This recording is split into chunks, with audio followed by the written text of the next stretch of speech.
In this video, I'm going to show you how you can change your channel name in ClickUp.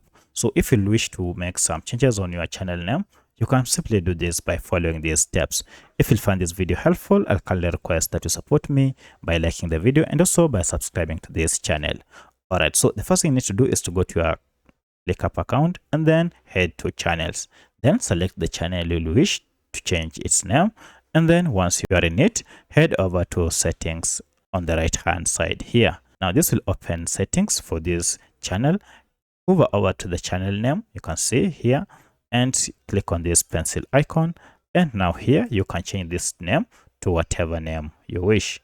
Once you're done, go ahead and click on the name, and the new name will now be adapted. So that's how you can change your channel name in ClickUp. If you have any other question, kindly let me know in the comment section. Otherwise, thanks for watching, and let's meet in the next video.